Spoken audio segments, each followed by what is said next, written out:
Please be advised that this podcast episode discusses sensitive topics, including rape and sex trafficking, which may be distressing and triggering for some. Listener discretion is advised.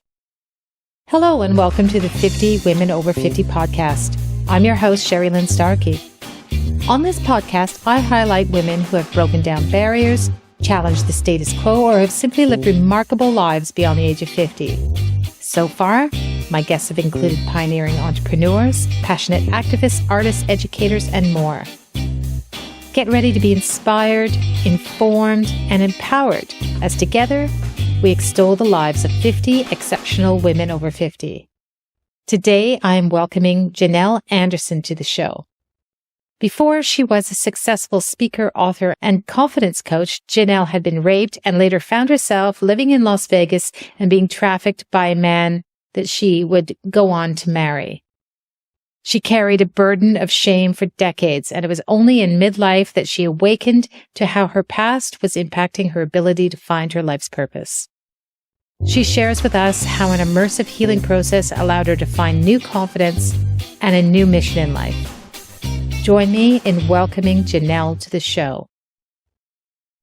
All right, tell me all about your 50th birthday. Well, it's interesting that I was thinking about that. I don't think we did anything special for my 50th. I know my 40th was a big deal. My husband threw me a surprise party with the tombstone cake and the whole thing. And I think back now and I'm like, I was so young. Why were we doing that? But I do remember my 55th. So we were running a business, a skate center, and so funny. I was sitting in the office and the employees were all out in the skate center, and we had cameras inside the office so you could see what was happening out on the floor. And I see people walking around the building towards the back door carrying things. Yeah. Employees. And I'm like, oh, that's a friend. Like, what are these people doing? So I look at the cameras and I see them setting up this surprise party for me. No. My husband must have forgot about the cameras. So I had to act surprised. But right. We had a little skating party. It was really fun. It was really sweet. Is that ice skating or roller skating? Roller skating. Oh, nice. Yeah. So I do remember that birthday. And I remember when I turned 50, not right around the early years in my 50s I was going through a lot of I was going through the perimenopause stuff and that kind of stuff was going on. But when we opened the skate center, I was 54. Right. That's when I remember things really kicking in. I know when you get to your 50s, it's all of a sudden sort of this like, oh my gosh, how did I get here so fast? Yes. What do I want to do with the rest of my life? I mean, wow. And that started happening to me right around my mid 50s. Right. And I was really like in that business when we were wearing ourselves out. And I remember having panic attacks. Like, is this what I'm going to do the rest of my life? I don't want to. But then I found myself a couple years later just working a job. We went and got jobs after that. And I'm working as an administrative assistant in an elementary school. I used to be a teacher before that, but now I'm in the office. And I loved my job. I loved my boss.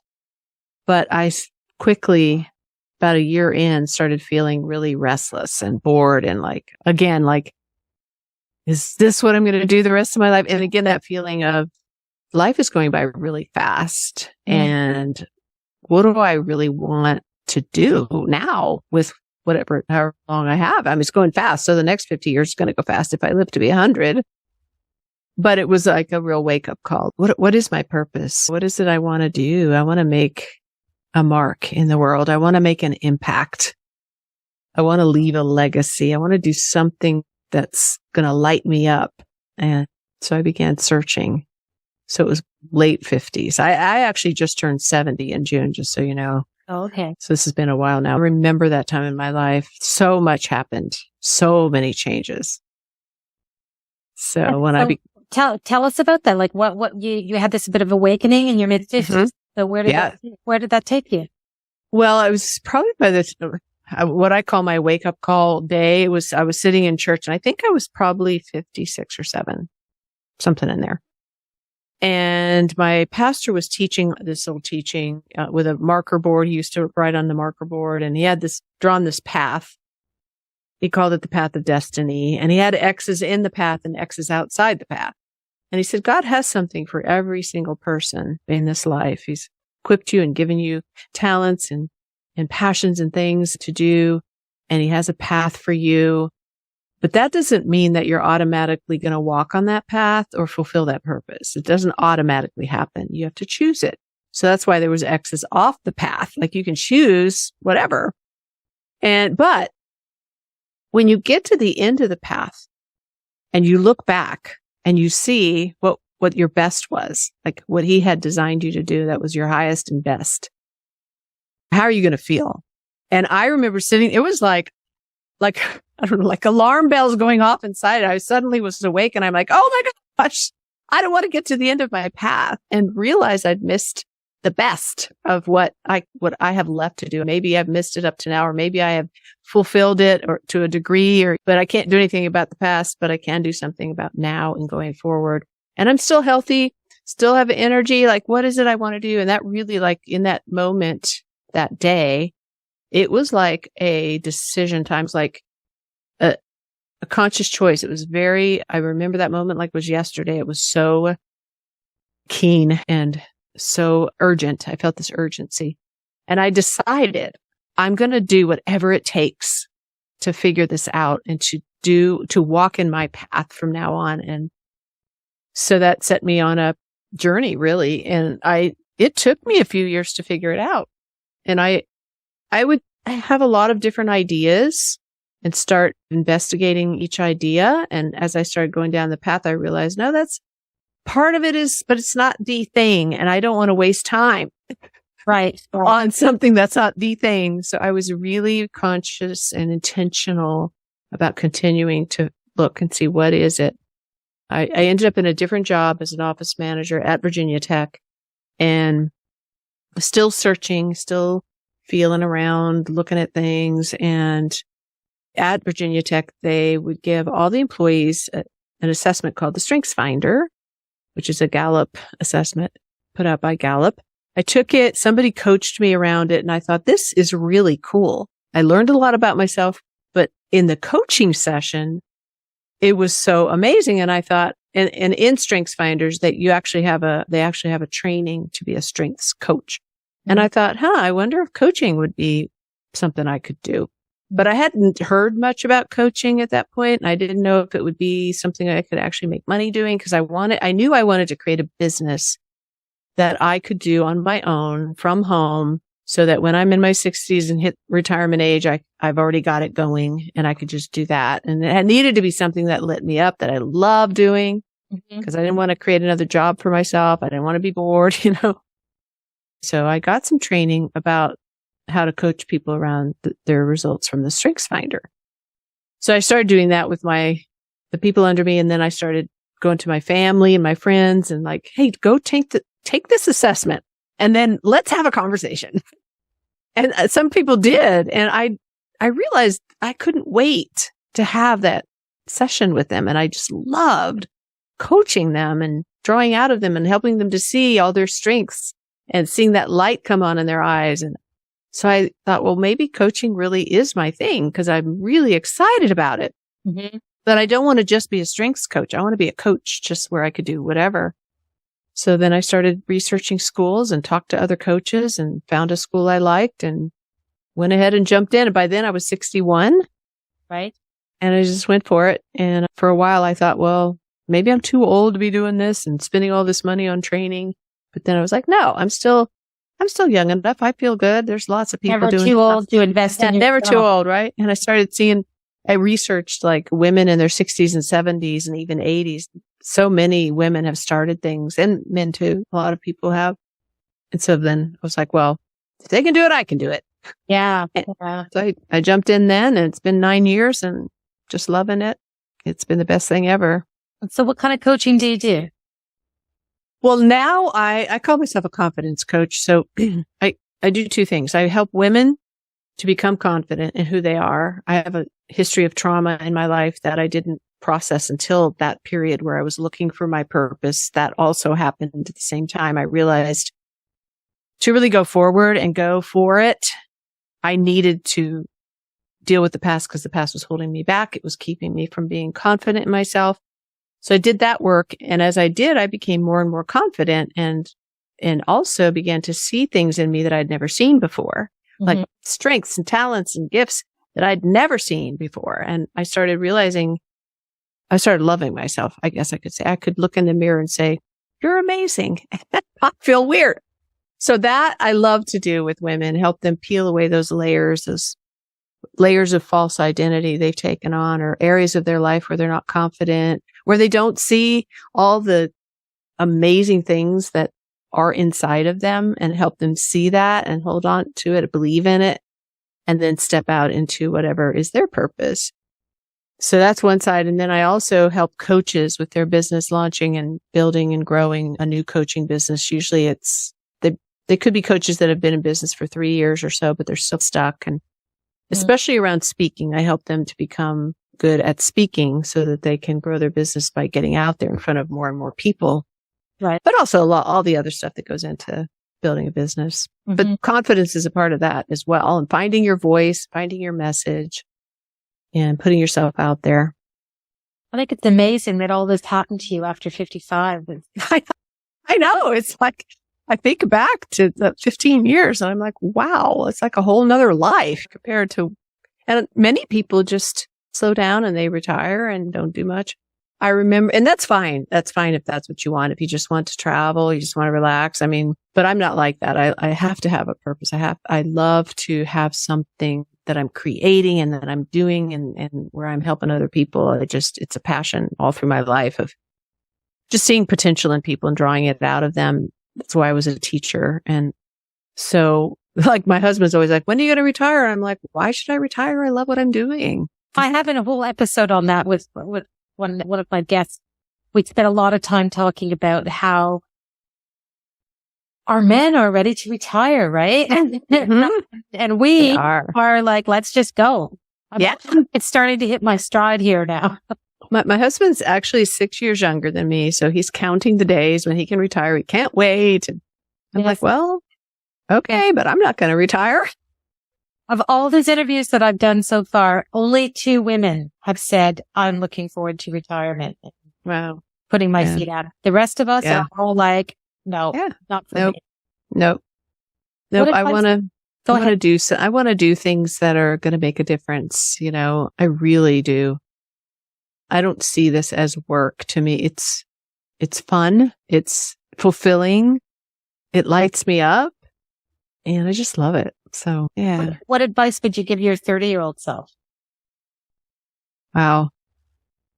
Well, my 30-year-old self, when I was 30, I met my husband when I was 36. So I was just coming out of my first marriage, which was with a narcissist. And I had been married to him by then, I don't know, 5 or 6 years.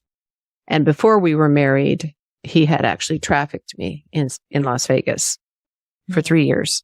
So it was a long period of time of abuse and trauma and being manipulated and being controlled. And by the time I was 30, I had just given birth to our daughter, new mom, and the marriage, I think we were separating around that time and then eventually divorced. But so I was in a trauma fog most of those years, like really not aware, just trying to survive, not confident at all, didn't know who I was. I was just really focused on taking care of her and trying to get out of that marriage, moved in with my parents. And so I would tell her if I could talk to my 30-year-old self, I think I would tell her to find a safe place and share your story now. Don't wait till you're 50 something and deal with all that past trauma.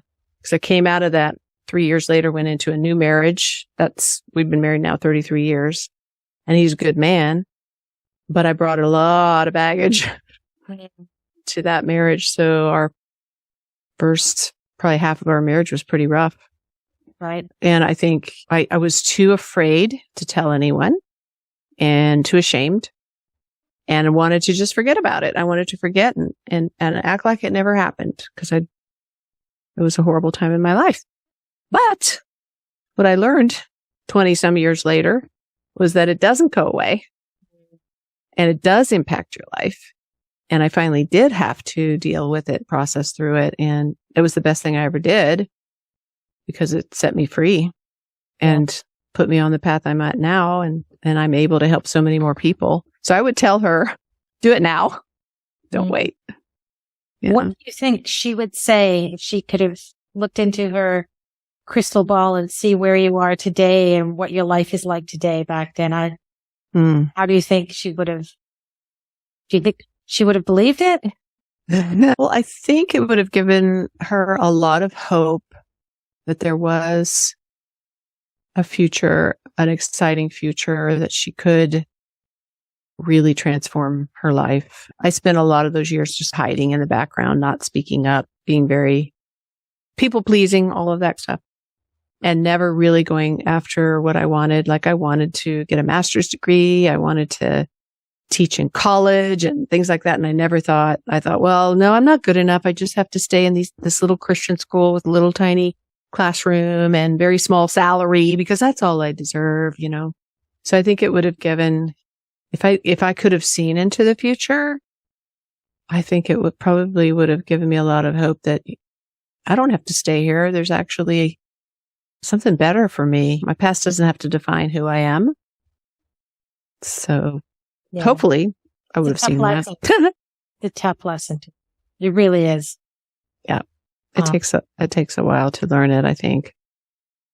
I had a similar situation. I had a horrendous first marriage too. And anyways, much like you, I mean, I handled it slightly differently. I moved to a different country. I moved over to England.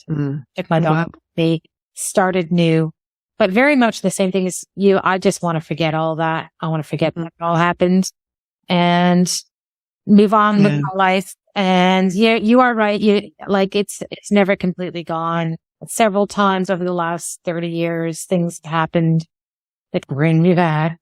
And, to this day, I have nightmares about that person. And you are so right. But knowing that you can turn the page and have a clean page and start over at any stage of your life, I think is very, very liberating. Yeah. I remember on my 25th birthday, I lived in a one-room apartment over a bar with 2 babies. And I was so depressed about turning 25. I laugh at it. But to me, at the time, I was like, I'm 25. I've never traveled. I've never gone to university. Here I am, trapped in this cycle of poverty. Like, I have fucked it up utterly, and I felt powerless to change it. And on my 25th birthday, my friends jokingly were giving me sympathy cards instead of birthday cards because I was being so dramatic about it all. Anyway, I did make the changes I needed to do, and I pulled myself up by my bootstraps and changed everything. But a lot of women don't know that they can do that. No. They don't have the courage to, and they don't have the energy to, because they've been so beaten down by other things. They don't see the way out. Yeah. When I first started telling my story, that's one of the things that I realized right away was, because I always thought, well, why should I tell this story? It'll just depress people. It's a terrible story. But somebody said to me once, no, you have to tell your story because it helps other people who are afraid to tell their story. And when I did start telling it, then I would have so many women say, thank you. Thank you for sharing your story because it gives me hope. Seeing who you are now and hearing that story, it's usually shocking, first of all, because they can't believe it because I have changed so much, right? And so it gives them hope that if they have the same opportunity, really, like you said, to turn the page and start new. It's just a matter of, first of all, choosing to do it. That's the hardest thing, is to choose it. Yes. When I realized that I really, really, really was going to have to do that to move forward, it took me another year before I did.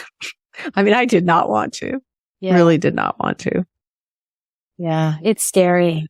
Yeah. And I wrote the story in a book, and in my book, I talk about saying yes to you.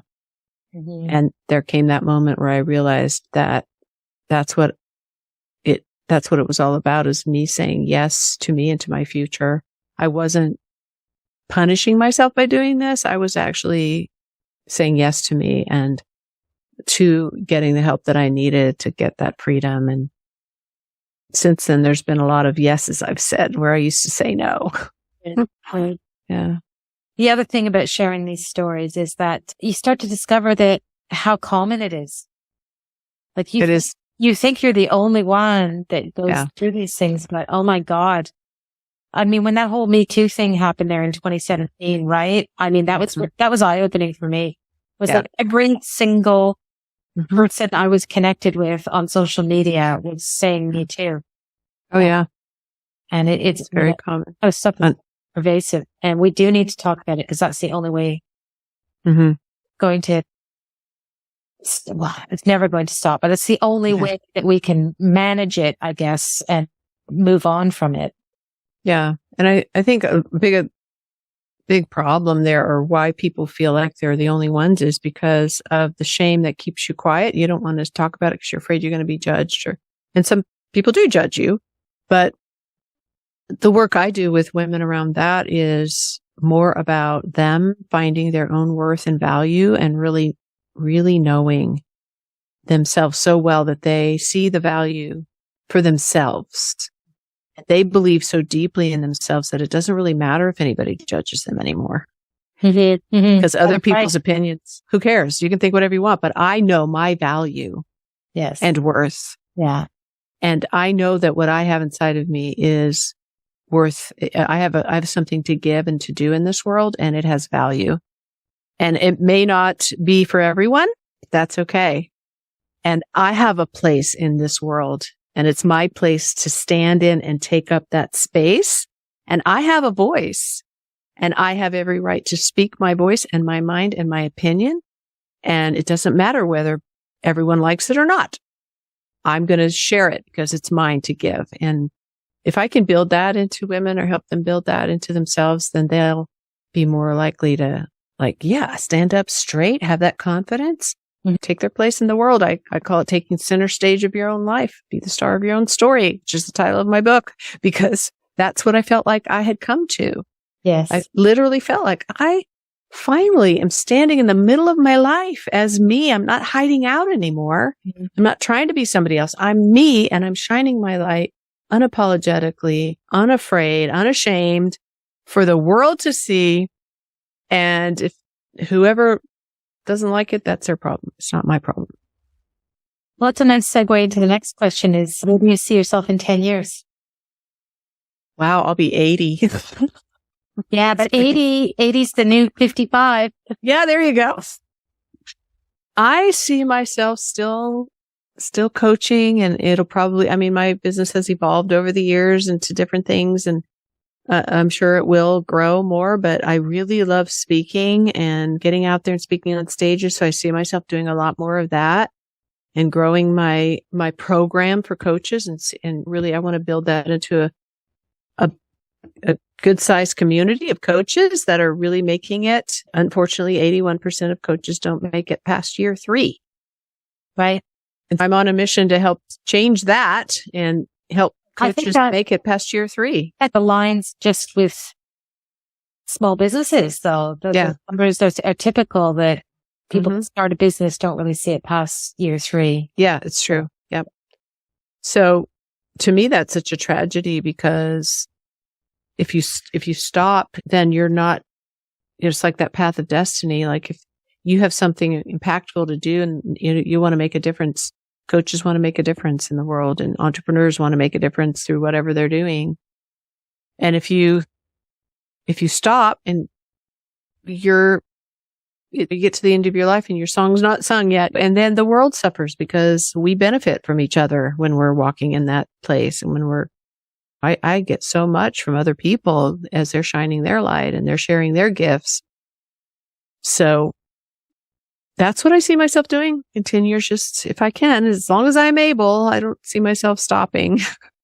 Maybe I'll write another book. I'd like to write another book. The one book that I do have, I'd like to see that I have created a course that goes with it, and it really helps women with this confidence and getting rid of all the shame stories. I'd love to see that program grow. I've really been looking at what are those organizations out there that I could maybe connect with and bring my little course into. volunteering for a women's recovery home that's nearby and just going up there once a month, and they're reading my book, and I'm just sharing my story with them. And it's so, oh my gosh, I love it because they just eat it up and they love it. It gives them so much hope that they could hear me and what I've been through, then they can know that they can make it through too. And they can come out on the other side of this and be their best selves. So I'd love to do that. I'm looking more and more into organizations that help with sex trafficking and getting the word out about that and telling my story around that. So I would love to just really dive more and more into that as well. On a sidebar, I'm not sure that this is going to go on a show, but it might. Uh-huh. We're hearing so much more about this trafficking than we ever have before. Mm-hmm. Is it on the rise, or are people just talking about it more? Well, it's always been there, obviously. I don't know for sure. I kind of suspect that it is on the rise, and we are talking about it more. Thank God we are.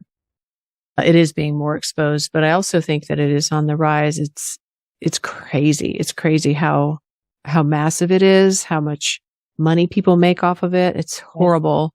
Yes. And the children that are being abused in this, it's horrendous. When I was in that, it was in Las Vegas, and the Vice Squad periodically would go into the casinos and do a sweep and just take all the girls to jail. Mm-hmm.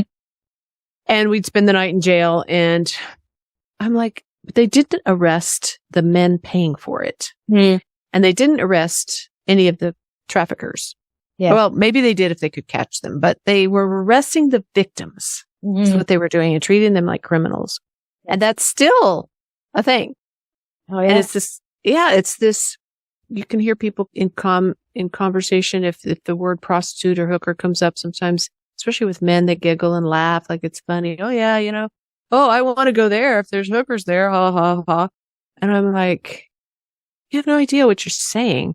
And it's sort of this idea that if you're in that lifestyle, you want to be. There's this generalization or stereotype that a woman that's a prostitute is doing it because she loves it and she loves sex, right?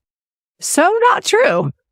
I mean, maybe there are some, but I really doubt it, because it is a very mechanical thing. And women that are doing that they're not engaged with that person. They're not in a relationship with that person. It becomes just they disassociate. They're not present with it. So how could they be enjoying it? Mm-hmm. They're doing it because they're either forced into it or they're desperate for money or whatever. And so the people who are buying that are helping to perpetuate it, right? If there was no demand, then there would be nobody to sell people to. So I feel like we need to put more of the magnifying glass on that too. I just think that, there's a reason why they call it the oldest profession, right? I don't think it's going anywhere. No. I just think you need to decriminalize it and tax it. Once people start paying tax on it, you'll see, you will see a lot of regulation come into it, and a lot more, what's the word I'm looking for? Just like to be less of it, because mm-hmm. Because there won't be as much money in it. Yeah, except the one problem I see with that is if you normalize it, legalize it, then it almost makes it okay for the ones that are doing it to children, because then it's like, oh, it's just sex work. It's just this, it's just that. And it's just so much easier. And that's like the worst. Well, if an adult wants to, that's one thing, but forcing children, it wrecks you for your whole life. It really does. Let's talk about nicer things. Yeah, let's do that. What are you reading? What are you watching? What are you binging right now?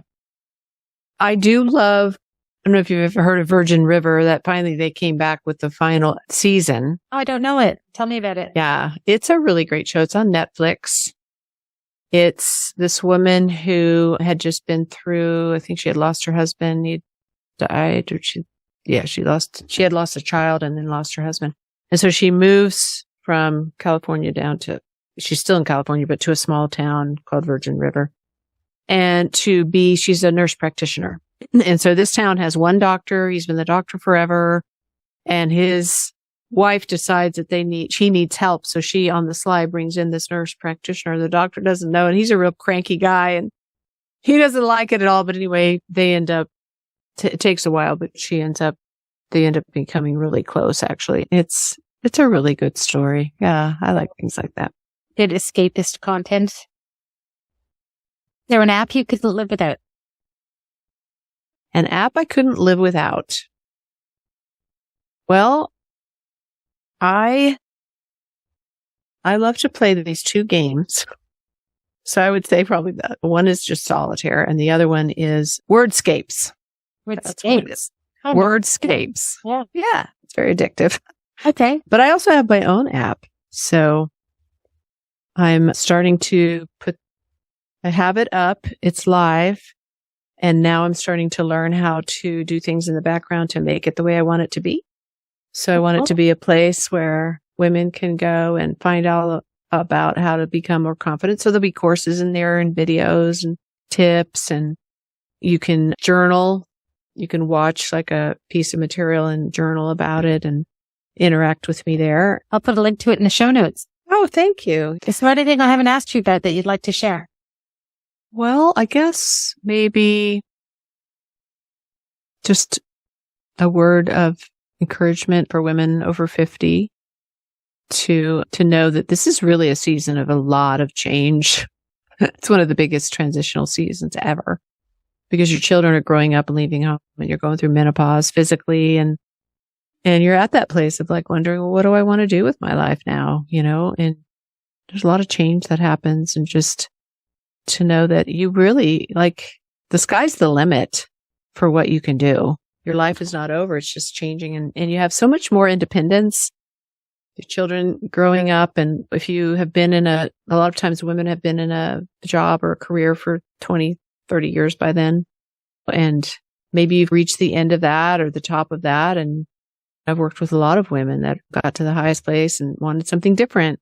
Yes. It's just, you can do whatever you want and to just let yourself find that thing and that lights you up and go after it with everything you have because it's worth it.